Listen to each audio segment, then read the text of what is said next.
Welcome to my channel. ఈరోజు మనం west Bengal గురించి మాట్లాడదాం. సో, వెస్ట్ బెంగాల్‌లో ప్రెజెంట్ ఉన్నటువంటి గవర్నమెంటు ఏంటి? BJP government. బీజేపీ గవర్నమెంట్ యొక్క ప్రెజెంట్ సీఎం ఎవరు? అంటే శువెందు అధికారి. సో, ఆయన తొలి క్యాబినెట్ మీటింగ్‌లో తీసుకున్నటువంటి కొన్ని నిర్ణయాల గురించి ఈరోజు మనం డిస్కస్ చేద్దాం. ఎన్నికల హామీలన్నిటిని నెరవేర్చడం. నెక్స్ట్ రెండవది ఇంపార్టెంట్ ఏంటంటే, మనకి భారత్, బంగ్లాదేశ్‌కి మధ్య ఉన్నటువంటి సరిహద్దులో కంచె నిర్మాణానికి కావాల్సినటువంటి అవసరమైన భూసేకరణ కంప్లీట్ చేసి, అక్కడ బార్డర్ సెక్యూరిటీ ఫోర్స్ అనే ఒక సంస్థ ఉంటుంది మనకి.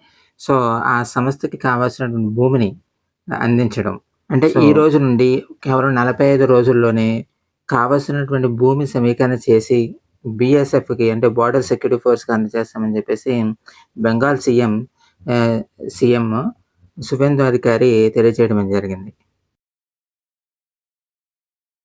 బార్డర్ సెక్యూరిటీ అంతా కూడా మనకి సెంట్రల్ హోమ్ మినిస్టర్ పరిధిలో ఉంటుంది. సో, అందులో ఒక భాగం ఏంటంటే బీఎస్ఎఫ్ అనేది మనకి ఇండియాలో ఈ బార్డర్ సెక్యూరిటీ ఫోర్స్‌ని నిర్మాణం చేస్తుందనమాట. సో, గతంలో ఉన్నటువంటి గవర్నమెంట్ ఏదంటే తృణమూల్ కాంగ్రెస్ ఏదైతే ఉందో, ఈ భూ సమీకరణ చేయకుండా దాన్ని ఆపేసి, దాంట్లో చొరబాట్లదారికి అనుకూలంగా అంటే బంగ్లాదేశ్ నుండి మన భారతదేశంలోకి ఈజీగా రావడానికి వాళ్ళకు అనుకూలంగా ఏం చేసిందంటే ఈ కంచె నిర్మాణాన్ని ఆపేసింది. బంగ్లాదేశ్‌తో మనకి భారతదేశానికి 4097 కిలోమీటర్ల యొక్క అంతర్జాతీయ సరిహద్దు కలిగి ఉంది. ప్రెజెంట్ ఉన్నటువంటి లెక్కల ప్రకారం 3240 కిలోమీటర్ల వరకు ఈ బార్డర్ సెక్యూరిటీ ఫోర్స్ యొక్క కంచె నిర్మాణం అనేది జరిగింది. సో, ఇంకా మిగిలి ఉన్న ప్రాంతంలో ఈ కంచె నిర్మాణాన్ని కంప్లీట్ చేయడానికి కావాల్సినటువంటి భూసేకరణ కంప్లీట్ చేసి ఇవ్వాలని చెప్పేసి బెంగాల్ సీఎం శువెందు అధికారి మనకి తెలియజేయడం జరిగింది.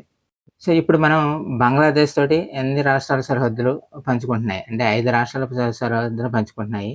ఫస్ట్‌ది వెస్ట్ బెంగాల్. ఇదే అత్యధిక సరిహద్దును కలిగి ఉంది. 2216 కిలోమీటర్లు. అస్సాం 263 కిలోమీటర్లు.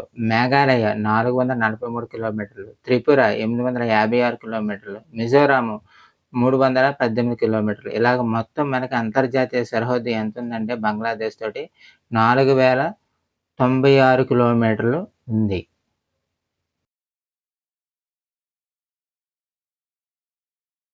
ఇప్పటికీ కేంద్ర హోం మంత్రిత్వ శాఖ లెక్కల ప్రకారం 3240 కిలోమీటర్ల కంచె నిర్మాణం పూర్తయింది. మిగిలిన ప్రాంతంలో కంచె నిర్మాణాన్ని టీఎంసీ ప్రభుత్వం అంటే మమతా బెనర్జీ ప్రభుత్వం ఆపేయటం వల్ల మనకి ఇక్కడ చొరబాట్లనేవి ఎక్కువగా జరుగుతున్నాయి కాబట్టి, ఆ చొరబాట్లనంటే బంగ్లాదేశ్ నుండి వచ్చేటువంటి ముస్లింలని నిరోధించడానికి ఈ కంచె నిర్మాణం కంప్లీట్ చేయవలసింది. ఈ కంచె నిర్మాణంలో ఒక 125 కిలోమీటర్లు బాగా అతి క్లిష్టమైనవి ఉంటాయి. కొండలు, వాగులు, లేకపోతే నదులు వీటిల మీద మనం నిర్మించవలసి ఉంటుంది. సో, ఏది ఏమైనప్పటికీ మీకు టీఎంసీ ప్రభుత్వం మనకి కంచె నిర్మాణ పనులని ఆపివేసింది. కానీ ప్రెజెంట్ వచ్చినటువంటి గవర్నమెంట్ ఏదైతే ఉందో శువెందు అధికారి కేవలం 45 రోజుల్లో మాత్రమే ఈ ల్యాండ్ అనేది బదిలీ చేస్తామని చెప్పేసి, కంచె నిర్మాణం పనులు కంప్లీట్ చేస్తామని చెప్పేసి ఈరోజు మనం ఏం డిస్కస్ చేసామంటే, ఇక్కడ బంగ్లాదేశ్‌తో సరిహద్దు నిర్మాణం ప్రాంతము. అదేవిధంగా అక్కడ కేంద్ర ప్రభుత్వ పథకాలు ఎందుకు అమలు చేయలేదు. సో, ఇప్పుడొచ్చిన గవర్నమెంటు ఏ విధంగా అమలు చేస్తుందనే దాని గురించి మనం ఈ చిన్న టాపిక్‌ని డిస్కస్ చేసాం. ఈ ఎఫర్ట్ గనక నచ్చినట్లయితే ఛానల్‌ని లైక్ చేయండి, సబ్స్క్రైబ్ చేయండి, కామెంట్ చేయండి. మీరు కామెంట్ చేయటం వల్ల ఇంకొక నలుగురికి ఇది రీచ్ అయ్యేటువంటి అవకాశం ఉంటుంది. Thank you for watching this video. జై భారత్! జై హింద్!